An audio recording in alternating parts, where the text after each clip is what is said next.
Remoteli cannot employ Yeah. all the people on the continent. So it's important that there are other platforms that rise up as well to create opportunities as well, which is what we love. Some people still call it an outsourcing business.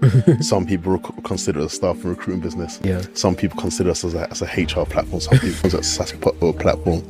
Honestly, I'm not too bothered. We cross all these different industries. But speaking to thousands of people every month is difficult. Managing thousands of people every month is difficult. Training thousands of people each month is difficult. Nothing more frustrating than being at home. You want opportunities, you want people to see you, but no one's giving you a job. You're a young guy at home.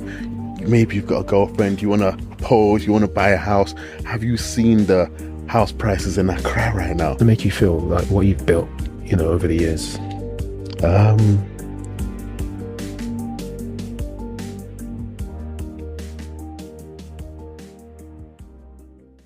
Hey there, everyone. Welcome to the Sound of Accra Podcast. I go by the name of Adrian Daniels. This is your first time listening. This is the show where we speak with top Ghanaian founders, entrepreneurs, and creators worldwide with the aim of leaving you behind with meaningful takeaways that you can apply in your life, business, and career. Just some housekeeping, guys. For today's show notes, I'd like you to head over to thesoundofaccra.com/Samuel B. That's thesoundofaccra.com/Samuel B. That's for all of today's references, links, nuggets, and wisdom notes from today's session. If you're watching on YouTube, please hit like, leave us a comment, let us know what you think of today's episode. Spotify, Apple Podcast listeners, etc. 5-star reviews very much appreciated. Today is going to be a special episode. Having a lovely catch up with Mr. Samuel Brooksworth from Remoteli. You already know what you may have heard of them already, especially from season 3. Samuel's going to tell you more about them if you don't. But yeah, we're going to continue our conversation with Samuel. It's been quite a while. Samuel, thanks for coming on the show. Thanks for coming back on the show. A pleasure as always. Pleasure as always. Yeah, new year, new setting, new city. We recorded in, I think, almost 3 years ago in Accra. Yeah, 2021, I think. Yeah, I think it was. Or was it early 2022? I think it's one of those. One or the other. And now it's June 2024 as we speak. We're in London doing this recording. Remoteli is gone to leaps and bounds and is doing amazing things. It's been beautiful to see the growth. Talk to me, brother. How you doing? I'm good, man. I'm good. New year, new child. Congratulations. The team's getting bigger. Team is getting bigger. We have a whole 5-side team now, so yeah, including me and the missus. 5-side to 3 kids now. So it's been a beautiful journey. A lot of sleepless nights along with the business. Yeah, of course. Life is life in, so I cannot complain. Everything's been good. Yeah, it comes to the territory of being the CEO of a company like yours, doesn't it? Allow me. We're trying. Yeah, we're growing there. It's been good. I appreciate it, man. We give glory to God. And, I appreciate you're really busy. So thank you for taking some time out to come back on the show and just to give us an update in terms of what you guys have been up to. Yeah. Speaking of 5-a-side and your kids and your family, I remember you posting a lovely photo of you on LinkedIn. I think you and one of your kids, you're looking out the window and I think you're looking out towards the beach or something. And you're talking about how you brought your family over to Ghana just to kind of spend some time with you out there. Yeah. This is something else we're going to talk about later on, but I think it's been naturally organic just to bring it here. How's it been, balancing life in UK and Africa and, balancing work and your family? How's that been for you? You know what? It's been beautiful. It's been calm. It's been structured. I think that moment you're speaking about with the kids and I were looking out the window in my office was like a full circle moment where my parents came to the UK in the 70s, 80s, and they came here to create more opportunities for themselves and for us. They always planned to go back to Ghana. Like most Ghanaian parents, never quite seemed to go back and ended up staying here. So them creating such a beautiful foundation for us here. I remember telling my mom, like I said 2 times ago, of going back to Ghana. She was like, why? You've built and set up everything in the UK. Why do you want to go back? And having spoken to her about the vision, what I wanted to do, obviously very supportive, and having that moment where I could take my kids to Ghana and then see what we've built in Ghana. It was just a beautiful moment. And it's something that'll stay with them for the rest of their lives, having that moment of stepping into the office for the first time and seeing what daddy's constantly traveling. So finally seeing where all the hard work is going towards. So it was a beautiful moment. And balancing it's been nice. It's good having a very supportive wife, having a very supportive have a good support system, so everyone's understands the level of time and effort that goes into doing what we're doing. So it's been good. That's beautiful to see, man. You have a beautiful family as well. Thank you very much. Congrats with what you're doing, and the family's growing as well, which is beautiful. Thank you. A question I want to ask on the back of that, actually, this is something I asked one of my guests the other day. Is this something that you're looking to hand over to your kids in the future potentially, or maybe using it? It could also be used as a wealth vehicle to build other forms of wealth, and then you can leave that behind for them. That is a very, very good question, Adrian. It's something I have not thought about in too much depth. I think it's important to see how they grow in their interests and their likes. I don't want to force them into something. However, I have kind of steered them in certain directions to ensure that they do have that structured plan. And in doing so, we've seen our kids already from a young age flourish in certain areas. So, for example, our oldest daughter is a very, very creative mind, and she loves writing and started writing her first book, and she's 8. And then our second daughter, who's 4, is a phenomenal footballer. And we didn't actually know she was so good at football. It was her nursery teacher who was saying that she's running rings around the boys at playtime. We're like, no, she's not. Wow. So I remember taking her to a football session on a Saturday. We're like, you just go run around and see what you can do. And I remember the moment the ball touched her left foot, my goodness. My goodness. I saw money signs. I saw like Chelsea, come and get me. Where's Chelsea? Hey, listen, Arsenal, come and get us signed up. But she's like, honestly, Adrian, she's so good at football. And it's beautiful just seeing her gifting being cultivated and us taking her different sessions. Her being at 4, she's now playing with the under-8 girls. And then our obviously last born boy, it's difficult to see what he's going to do right now. He's only 10 months old. But it'll be nice if we had kids who, after a while, stepped into the businesses we set up for them and continued that. But even if they wanted to go down their own paths, they're going to be very well supported regardless. So we'll see how that time goes. Yeah, that's a great response. It's an interesting one because you see like families out there, for example, like the Beckhams, like, everyone probably thought, one of David Beckham's sons are gonna like blow up in football. I think maybe Brooklyn, whatever, or Romeo, one of them. I think they played football, but not to, I think maybe Atletico Madrid's B team or Inter Miami's B team or something like that.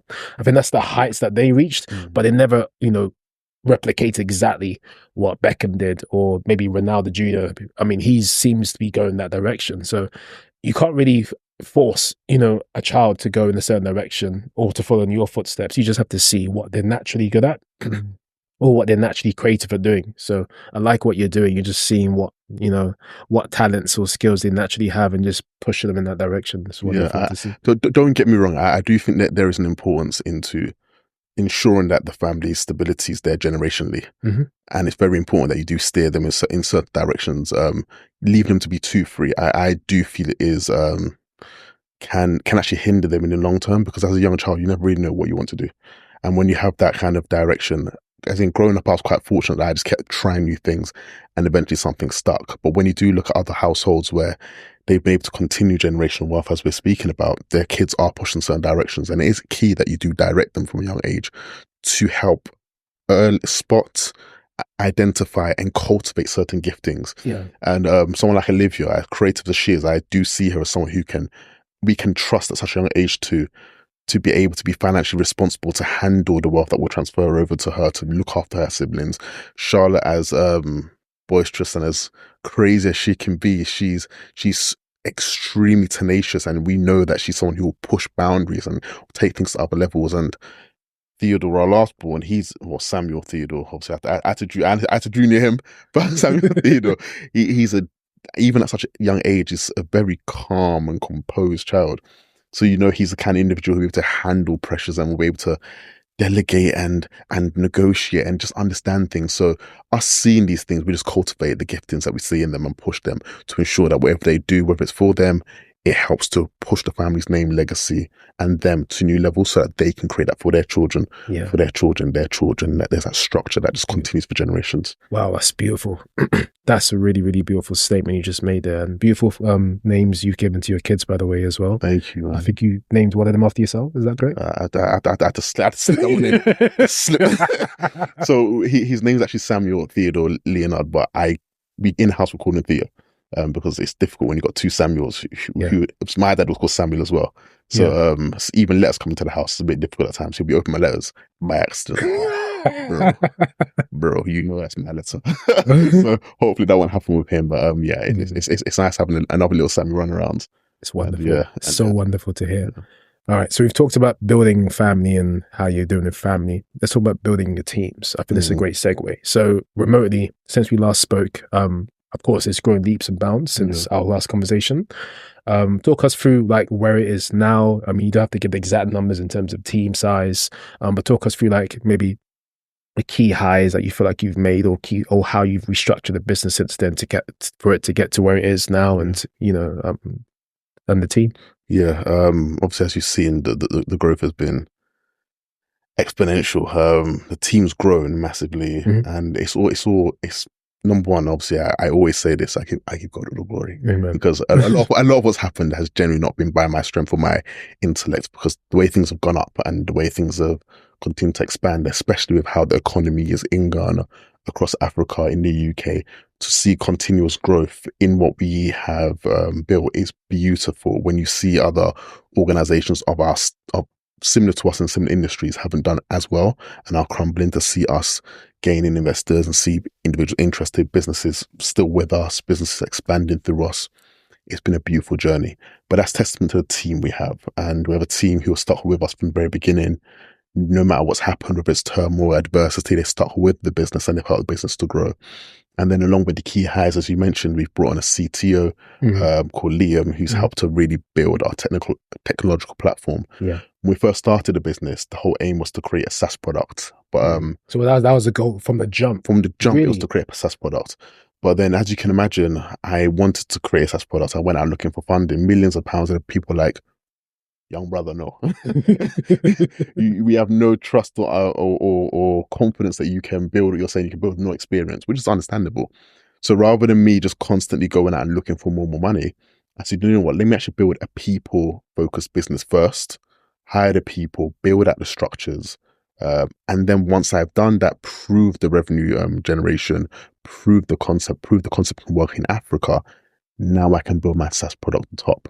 And now, having done that, it's a lot easier. Now we're going and speak to investors and looking to close deals in the coming months. Yeah. Hopefully by the time the podcast is out, we should hear some announcements by then. Oh, wow. Okay, cool. So you're raising a bit more? That's correct, yeah. Right. So in us doing, so we've proven the model now.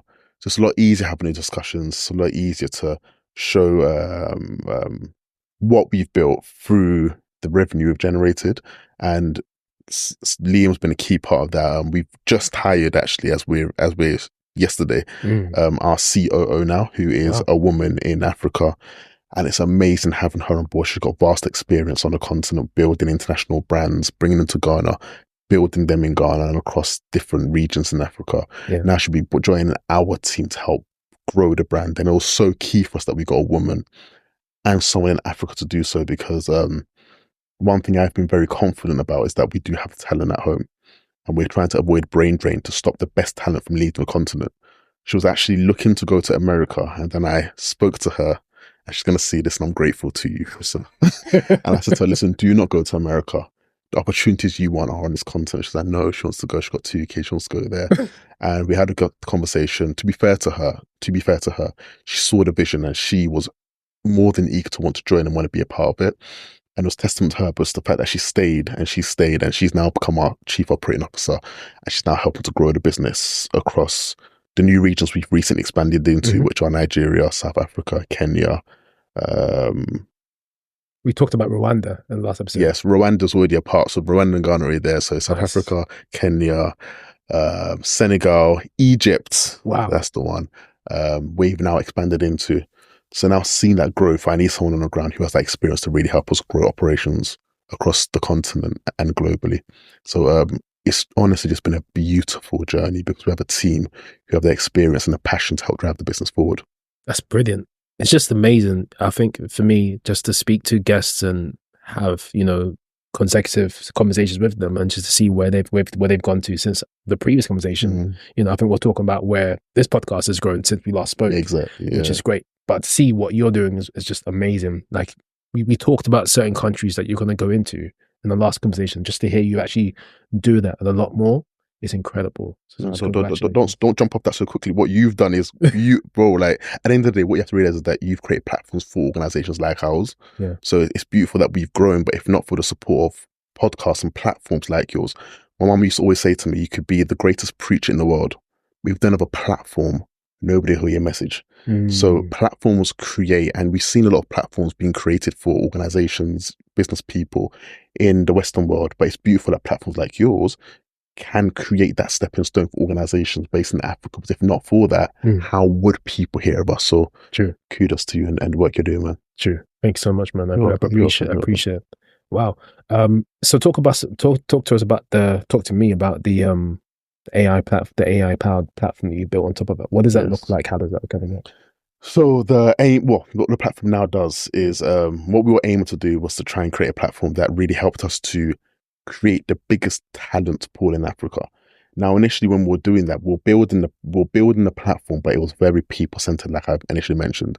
But speaking to thousands of people every month is difficult. Managing thousands of people every month is difficult. Training thousands of people every month is difficult. Managing and seeing where people are in regards to their job opportunities, whether they are looking for jobs, is manually it's very difficult. And our people team were stretched to maximum capacity. So now we've built a platform. It helps alleviate all that stress where individuals can come onto the platform now. They can sign themselves up. They can get trained through the tools. If there's any competence or areas that they're lacking in, tool can upskill them and make sure that they're ready for the clients to be able to hire them. Once clients do come onto our platform, they can promote job ads on the platform. They can hire individuals directly. They can manage the individuals directly on the platform. They can time track. They can set tasks. They can approve holidays, and it's all on a subscription basis.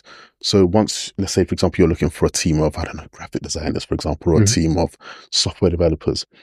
Once you pay a monthly subscription with a click of a button, everything's sorted out for you. The pay, the tier 1, tier 2, national insurance, PAYE.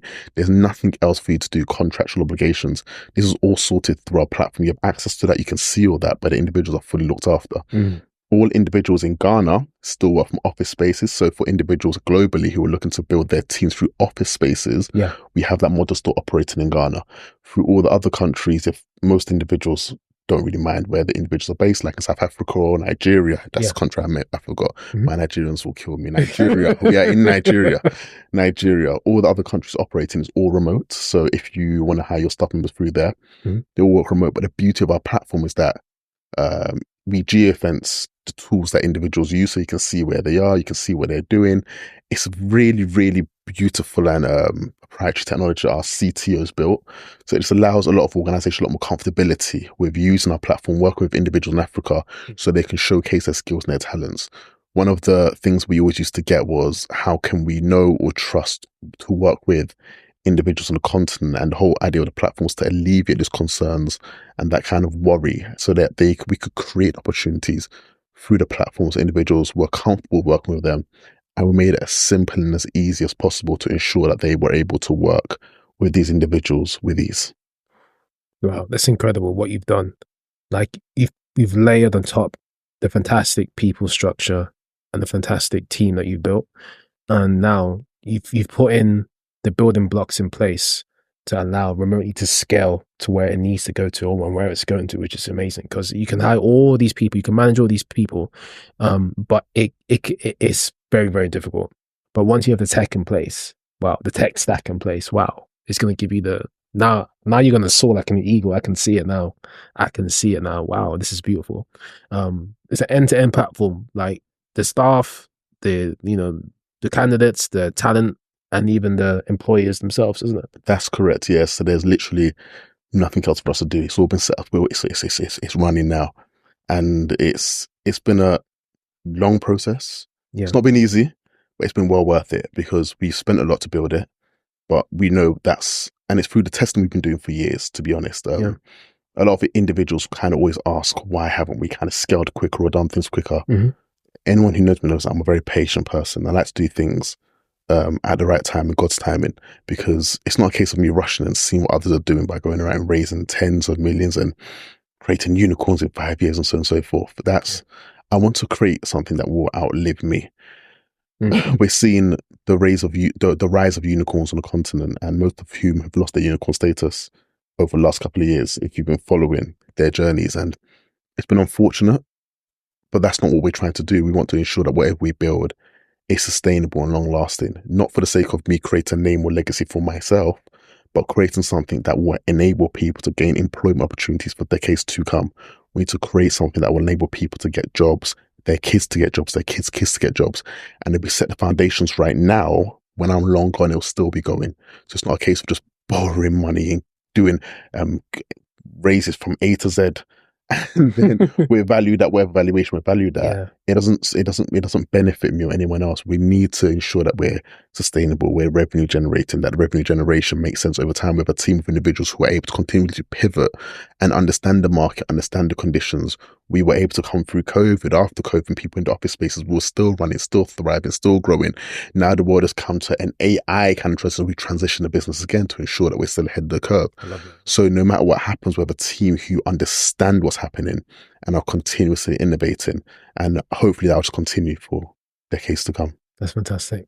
How do you make sure that you're keeping at the forefront of technology and what's happening on the globe? I mean, you even mentioned economically as well. I mean, if you look at Ghana right now, I mean, as we speak in June 2024, I think it's £1 to 19.10 cities. It's crazy. How do you stay at the forefront of all of these different areas to make sure that Remoteli is still positions to competitively compete or to competitively do business, you know, as a business? Two things. Number one, prayer. Because without divine strategy and understanding, it'll be difficult to really grow and to build things to the level we need to get to. Mm-hmm. Number two, hires.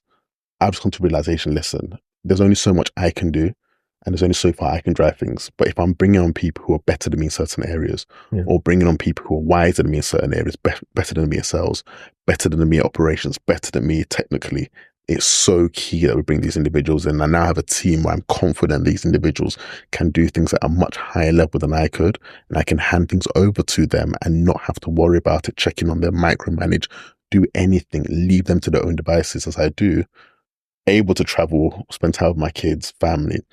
But no, the business is growing in the right direction.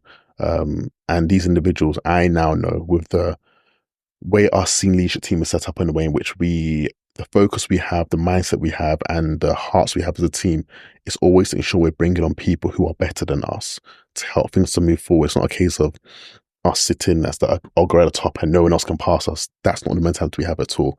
We understand the importance of the vision we have.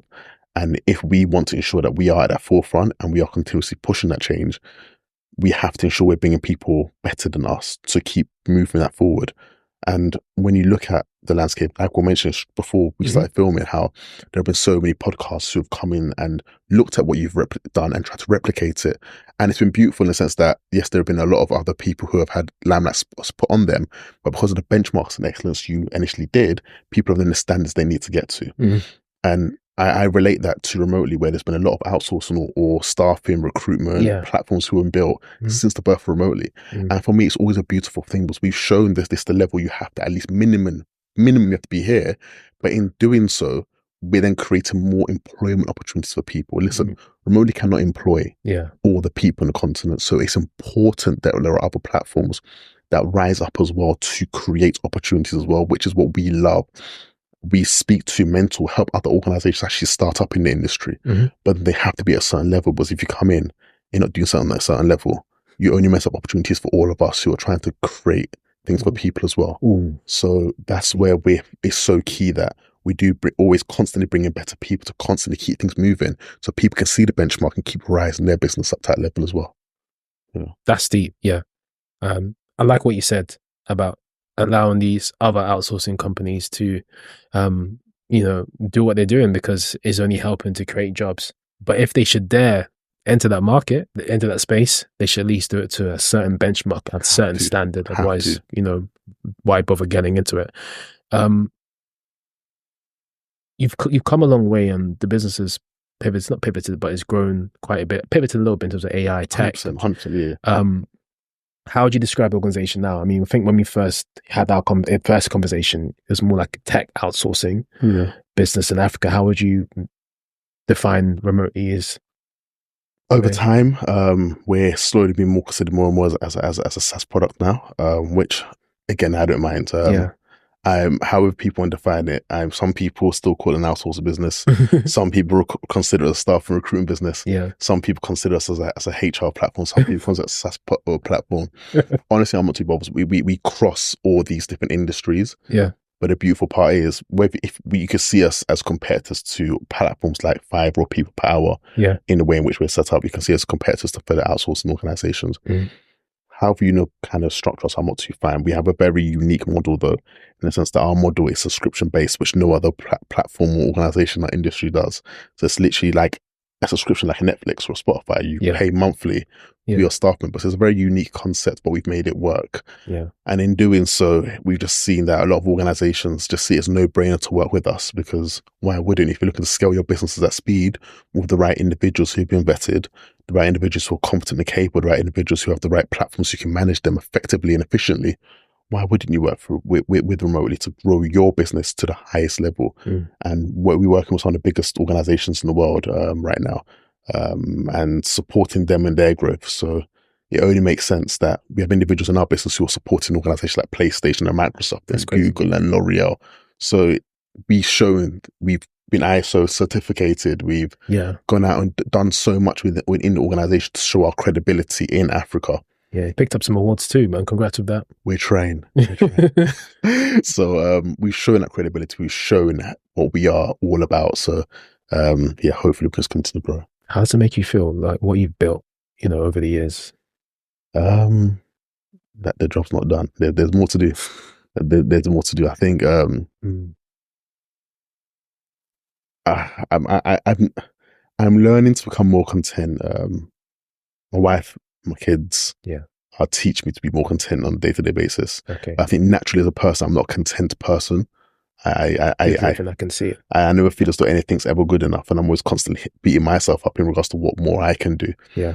But right now, I think I'm going through a time in my life where I'm just learning that, just be appreciative of the current moment and not to think too far ahead. So I think right now, if you ask me, I'd say that I'm proud, but not so much proud of myself. I'm also proud of the team, for my family, for supporting me through this whole period, for what we've built, opportunities to create, and the lives we've changed. That is proud when you think about it. So. Wow.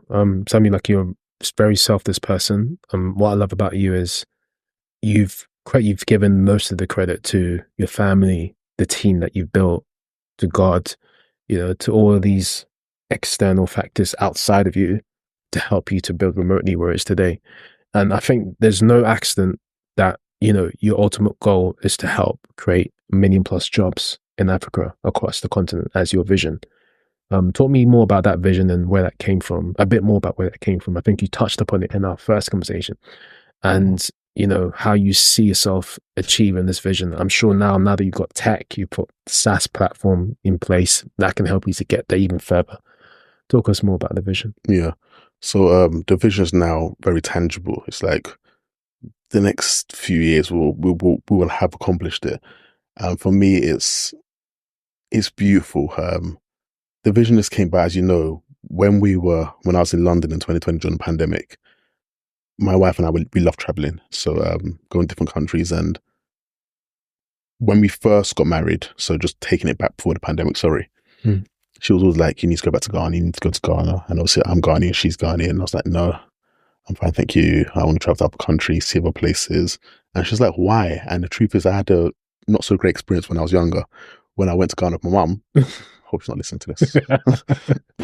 I went to my grandma's house. Yeah. And obviously, when you're younger and you go to your grandma's house, most people can attest this kind of experience. They got their big houses, and it's filled with like, thinking about it now, obviously, it was her place in Westlands, and it was like a lot of green then, but obviously now it's more built up now. Mm-hmm.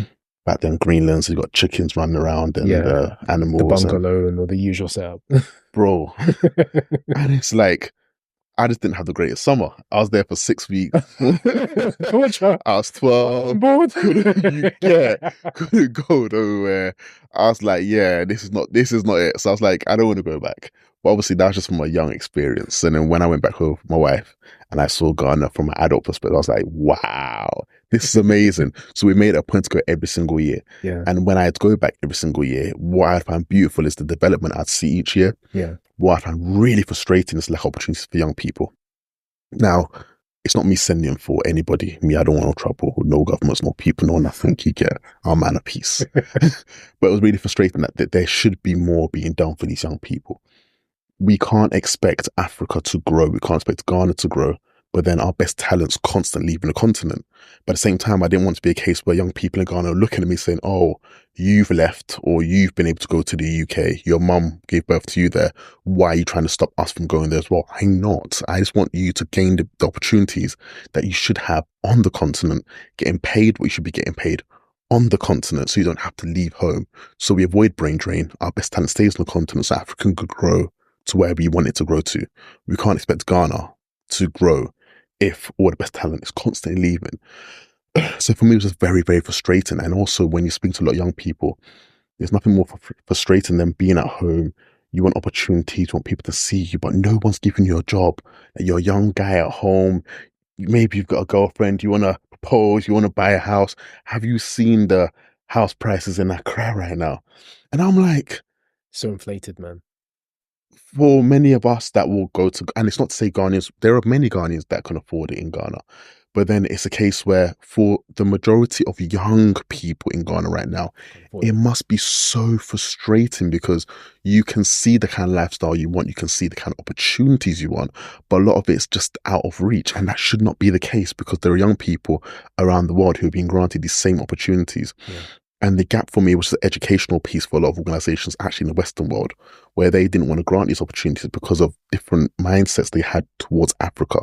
So for the past few years, it's very much been a case of education, breaking down these weird ideologies and thought processes so that they can understand that you can work with people on the continent, get the same level of experience, get the same level of work being produced for you without having to look at Asia. And as time's gone, we've proven that to be the case, and slowly but surely more organizations are working with young people. That's fantastic. So young people is the heart of the matter, and it's the vision. I think you did say that Africa has the youngest population. That's correct. Average age-wise, yeah, it's fantastic. Yeah, and yeah, we definitely need to be looking after them. And it's quite interesting because, it's very, very interesting because with Africa, like, we need like more jobs, and the government it's not doing enough to create these opportunities.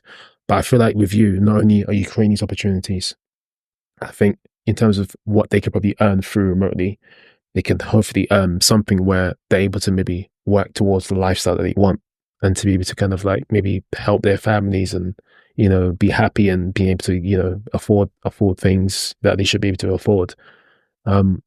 Have you had any kind of interesting stories, whether it's testimonials, maybe from employees or even customers, in terms of how remotely changed their lives? Yes. Just on that point in regards to the governments, the reason I don't always like to blame solely on governments is solely because when you look at the biggest employers in most countries in the world, they're usually not governments. They're usually private, limited organizations. And that's why I always implore more organizations, owners, diasporans, people in Ghana to create more businesses, to create more employment opportunities for young people. Truthfully, that's the answer.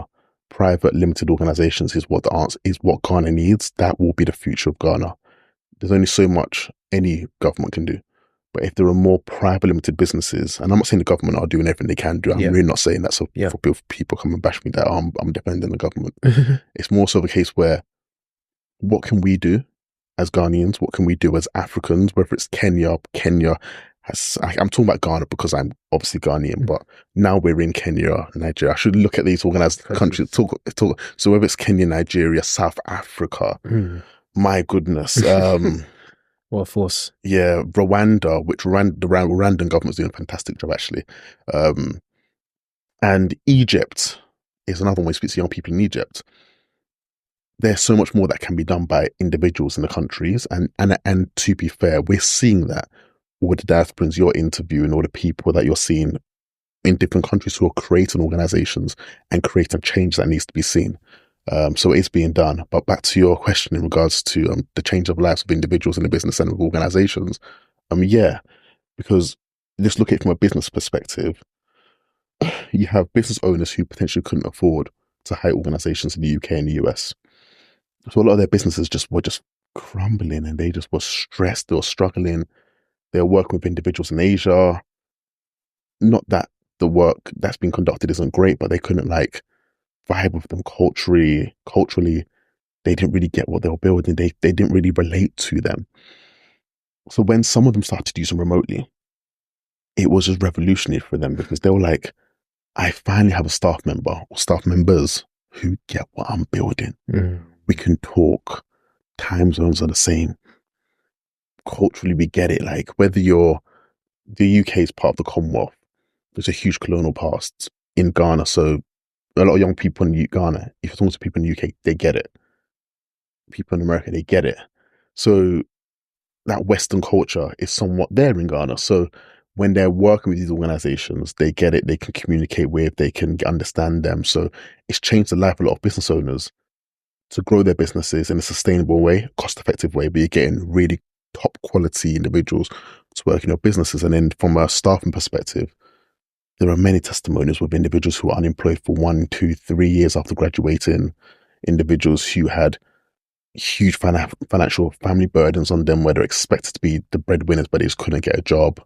And then you see how remote is coming, not just from a monetary perspective, but from a networking perspective, at individuals who have gained more, better or higher employment opportunities off the back of it, individuals who huge doors have opened to, individuals who, again, though we're trying to avoid it, but have been able to gain opportunities to leave the country and will hopefully come back to the country to create more opportunities. And again, wherever people's aims and dreams are, we always encourage it and encourage it and support them. So we've seen so many testimonials and testimonies through individuals' lives, businesses and individuals. And it's beautiful, because then you're seeing the power of an idea that's been transformed into reality, that's having a direct impact in people's lives. And for me, it's been a beautiful journey. Incredible. Wow. I mean, just to see everything that you've created as a result of remotely, really, really incredible to see.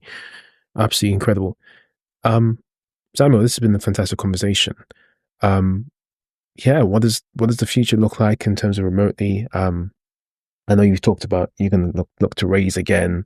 You've raised some funding from Jeremy Frimpong, Bayern Leverkusen winner. Congratulations to him and to yourself. Massive congrats to him. Yes, that was a master stroke. How did that come about? Really quickly. So funnily enough, his team actually reached out to us. Ooh. Yeah. So we did, I think it was a Forbes interview we did, or can't remember which interview we did. And then soon after that, I think their team had been following us for a while. Jeffrey, his big brother, actually messaged me, and I hadn't seen the message. So I'm terrible on LinkedIn. So I've actually now given, okay, let me not say that, because I'm terrible on LinkedIn. That's okay to say. No. So I've actually given my assistant access to it now, just to try and respond to messages and reach out to people, because I miss a lot on LinkedIn. I'm not good with social medias in general. That's okay. And yeah, I'm sorry, man. I'm sorry if people think I don't air people. I'm sorry. Yeah. I'm just not a social media person. No, but that's okay, because you're okay to admit that, because there's things that you are good at that you want to focus on. Yeah, that's. I appreciate that, man. I appreciate the good words. Make me feel very good, man. Yeah. But I'm still a good social media person. So he messaged, and I didn't see it for time. So yeah, I think he then reached out to Simon. Simon was like, Simon, I've not seen this message from Jeffrey. I'm like, bro, I see that, man. So then he began the conversations. Then we jumped onto call. It was a very quick and simple process. More of a case of, listen, we love what we're doing. We want to be a part of the journey. We want to be a part of what you're building. It was no like long negotiating, back and forth terms. It was, this is what we want to do. This is what we invest.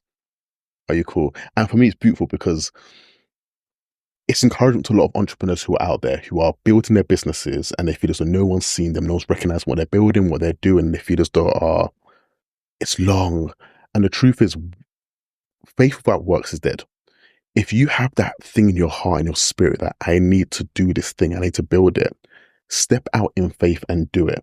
And in you stepping out and doing it, God will meet you where it is you are. For those who aren't God-fearing, not God-fearing, but regardless of you are or you aren't, when you step out and do something, people will see what you're doing. And if they see what you're doing at the level at which you want to do it at, with excellence, they'll want to partner with you on that, because they're going to want to be a part of that journey. So there's been many times remotely, our journey's not been easy at all. There've been highs, huge highs and huge lows, but regardless of what's happened, we've carried on going. And in us just continuing, people have seen what we're doing and have just reached out and been like, listen, like, we love what you stand for. We love what you're doing. We just want to invest. We want to partner with. We want to be a part of the journey. And that's how all our investors have come, by the way. Literally just through like reaching out to us, not us. And all our investors so far have actually been angels as well. They've come back, listen, here's 50, here's 100, here's 250. Invest in the business, grow the business. We're like, wow, beautiful.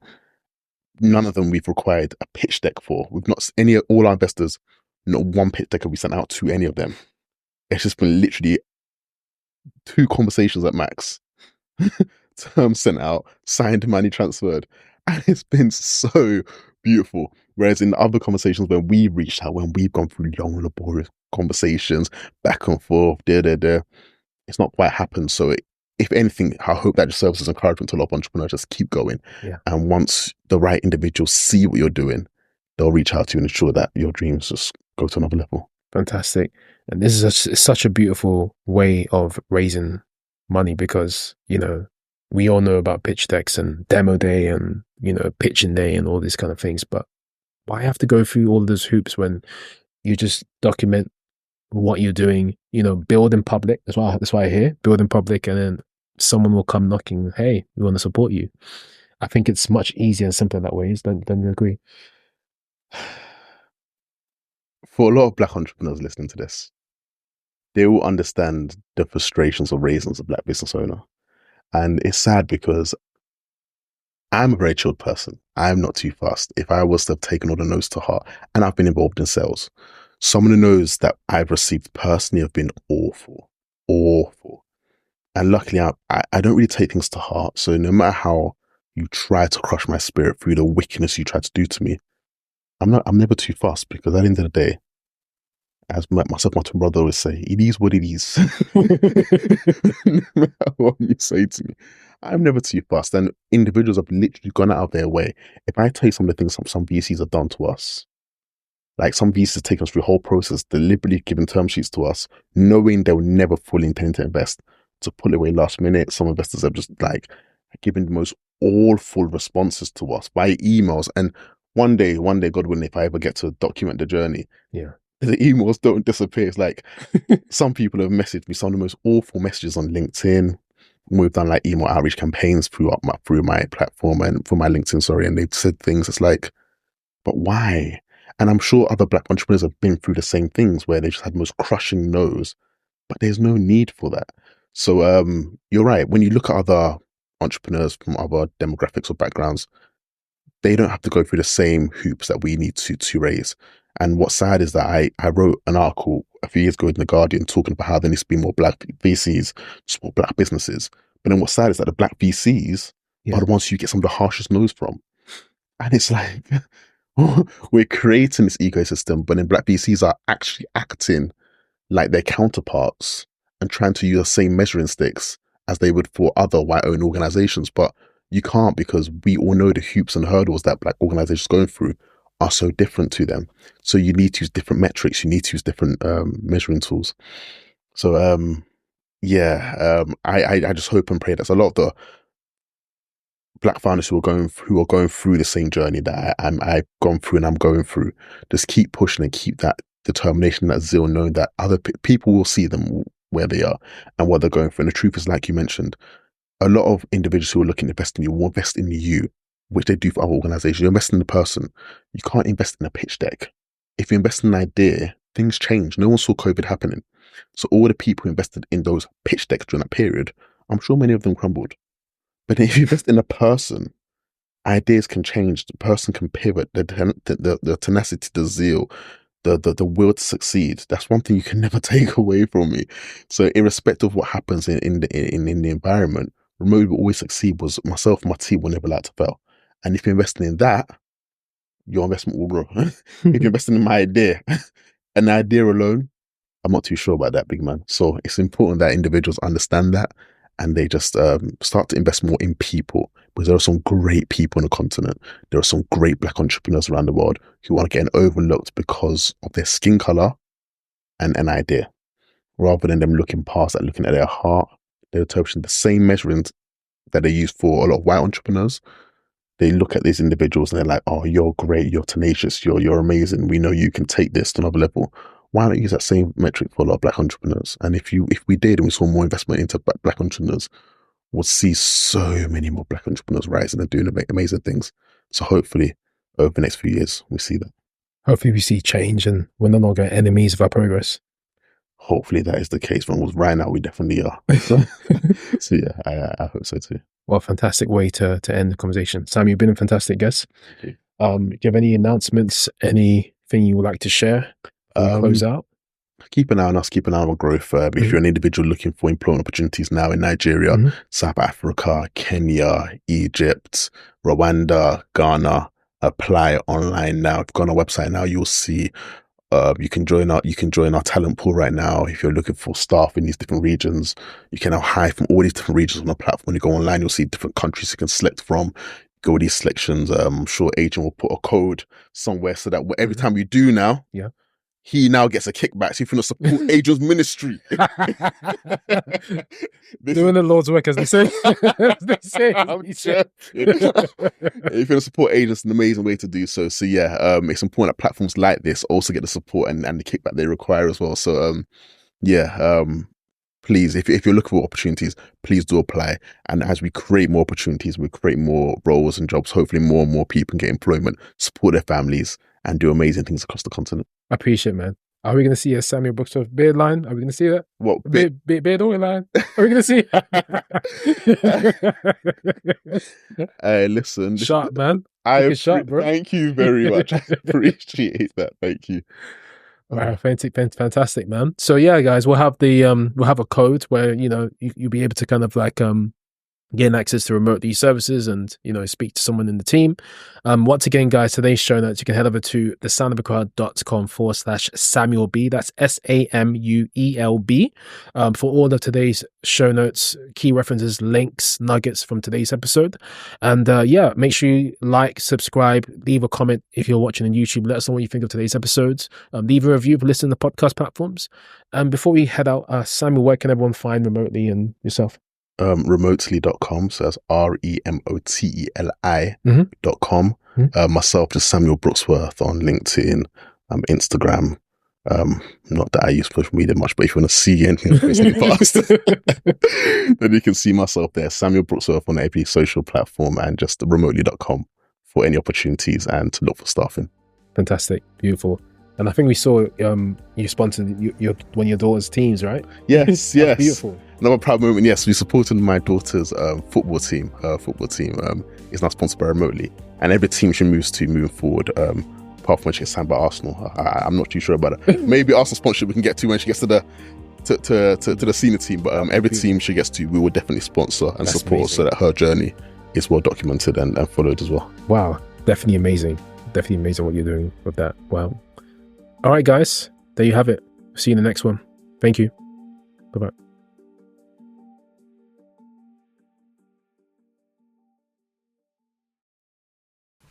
Hey, that's beautiful, man. Yeah.